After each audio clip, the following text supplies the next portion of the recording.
My fellow frustrated Nigeria, good morning, good afternoon, depending on where you are watching me from. Please get to it what I want to show you, and I want make you watch this video very well and then share the video for other people to learn a lesson, for other people to see wetin dey really dey go on for this country.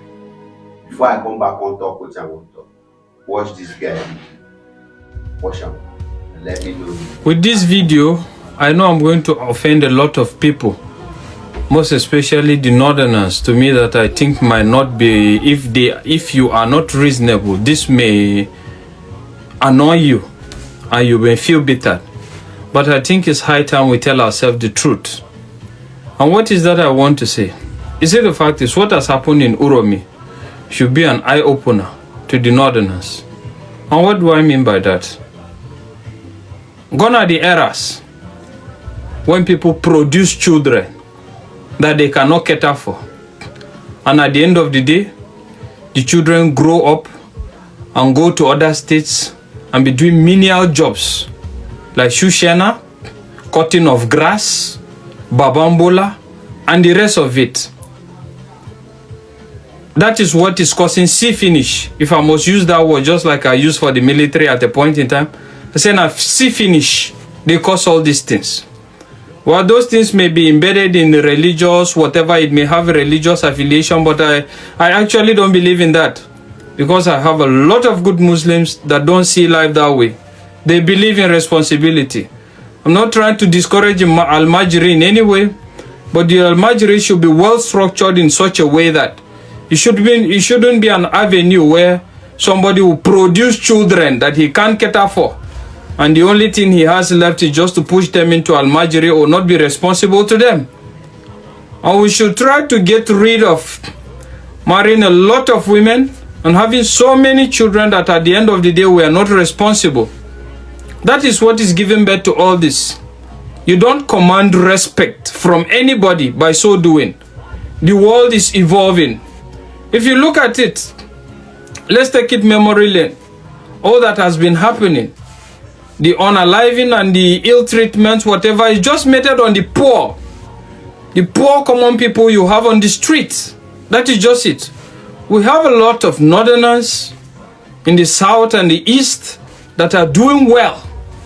You dare not take that kind of rubbish to them, because you can't stand it.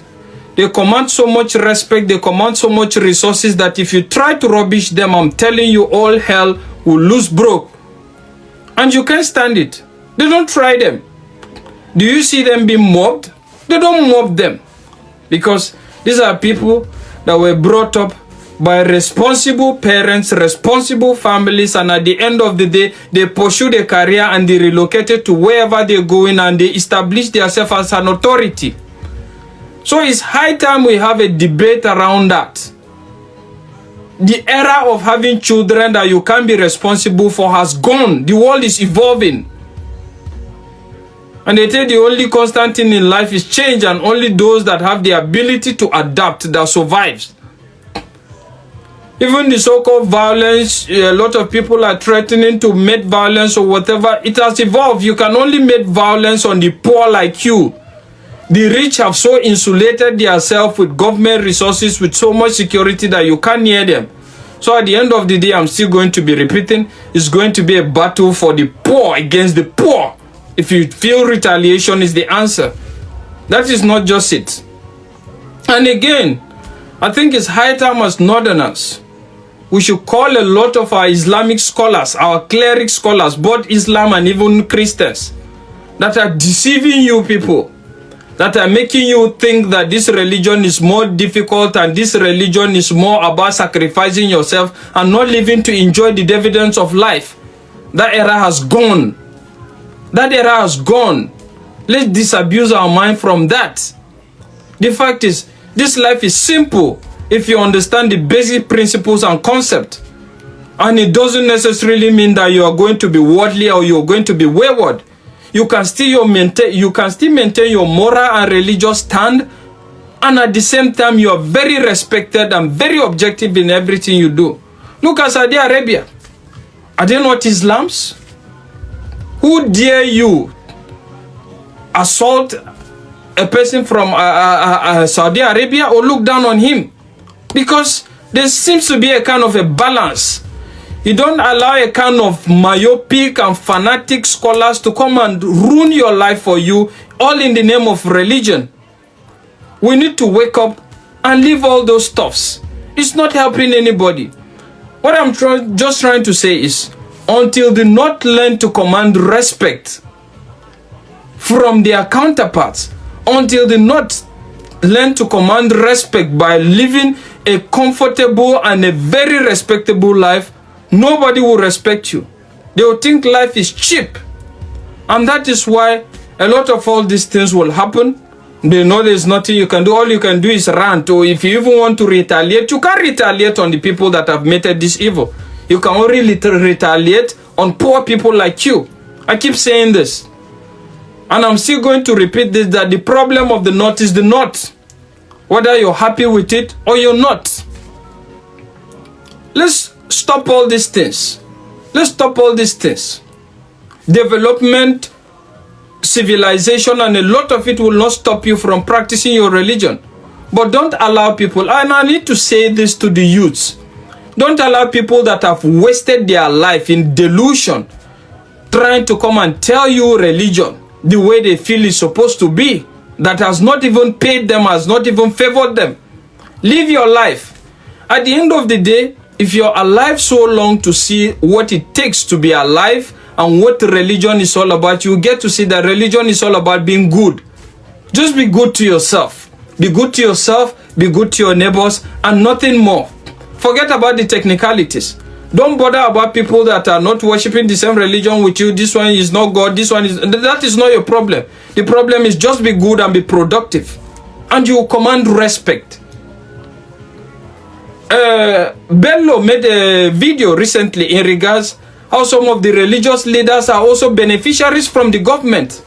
And at the end of the day, the only thing they come to do is, when election time comes, the cleric scholars will call you and tell you that this is what we should do, this is what we do, without knowing on the ground that they have been collecting money and they have been beneficiaries. And you now, you think you're doing something in the name of religion. In the name of religion, that you're doing it for the sake of religion and holiness, and at the end of the day, it's messing up your life. Don't allow people that have lived their life and have enjoyed and have that are even benefiting on your ignorance to ruin your life. Live your life free. Religion is not difficult. Just be good, be happy, love yourself, love your neighbor. That is the summary of religion. Forget about technicalities. Everybody may not understand or do the same thing you're doing, but that is fine as long as his own doesn't affect you. And that is just it. We need to have this discussion. There is need for the North to wake up. Be in tune with changing times. That is what I'm trying to say. Let's not shy away from the truth. Look at other parts of the country. They concentrate on things that develops them, progress them. You have a lot of millionaires and billionaires in their own part. But when it comes to the North, all we talk about is all about religious difference and tribal difference. Where is it taking us? How has it benefited anybody? Nobody. Rather, it's associated in making you so primitive that when you go to a lot of places as a result of your appearance due to poverty, people think you are a terrorist. People think you are a rebel. People think you are a problem, even when in heart you are not.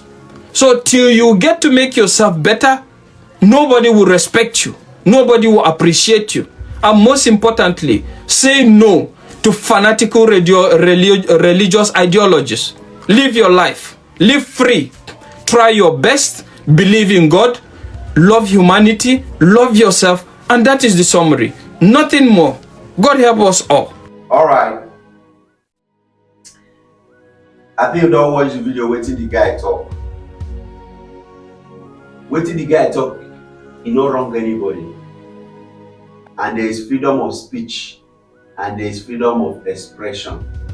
Everybody have right in this country to say his mind. You understand? Just that the country where we find ourselves. Be say Nigerian politicians, once they get money, that they oppress the poor. I tell you before, I say one Nigeria is a scam. One Nigeria is a scam in Nigeria. And this set of people called Nigerian politicians, once they get money, they go employ all the security. They go employ army, police, civil defense, DSS, and all of them. They go employ am take dey secure themselves, secure their life. Even go reach the pastor wey you call your so-called pastor. Once pastor reach for this country, don start to dey use escort, use mopo, then he go give you anointing oil to dey use take dey waka. It's earlier we know all this to be better for all of us in this country. The issue we are facing today in this country is Nigerian politicians. Tribalism. No be my brother. Na my brother. Na him dey contest. Na my brother. Na him dey contest. No be my brother dey contest. So I no go vote for. I wan vote for my brother. This country need a reunion. Nigeria need a reunion. Nigeria needs a young person to rule us. We are tired. We have been talking for the past years, complaining about Nigerian politicians. But still, they will not listen to us. They say we are the leaders of tomorrow. The leaders of tomorrow are driving back. The leaders of tomorrow are the one kidnapping. The leaders of tomorrow are the Fulani Herdsmen. The leaders of tomorrow are the one raping women. The leaders of tomorrow are the one that has been the one. I don't know what to say. We are not the leaders of tomorrow. The leaders of tomorrow is Tinubu, is President Tinubu, Wike. That's the leaders of tomorrow. So don't be deceived by that word. We are not the leaders of tomorrow. Many things wey dey happen for this country, president no go fit come outside to address the people. People are hungry. People are suffering. A lot of things have been going on in this country. Nobody is there to say anything to address the nation. Instead, they dey laugh. Money dey now. See the high rate of poverty in Nigeria. Difficulties. People no fit dey chop 2 times, 3 times again because of Nigerian politicians. Whatever we sow in this life, we all shall reap. I no talk and make it sweet. Everything wey man sow, he go reap am according to the way this one. Ask yourself why many people get money, still even their money no fit save them. Why some people dey hospital now, their money no fit save them. Ask yourself as a politician. A day shall come where Allah will lock your nose. A day shall come where you go face every abomination and the havoc where you do to others. The word they say is enough for the wise. We have been talking, complaining. At least they should be giving us listening ear. We have been complaining that these same people are not doing well. As a president, as a governor, as a senator, as a representative, anything where you may be in this government. A leader should treat his people well. They say when the righteous one rule, the people will be rejoicing. The people will be happy. But now, since when Tinubu enters, nobody can say a good word about this man in the street. If he asks people, how do you enjoy this Tinubu regime, people will be angry. They go even dey vex for you. That to show how failure he is in his office. I rest my case. God bless you.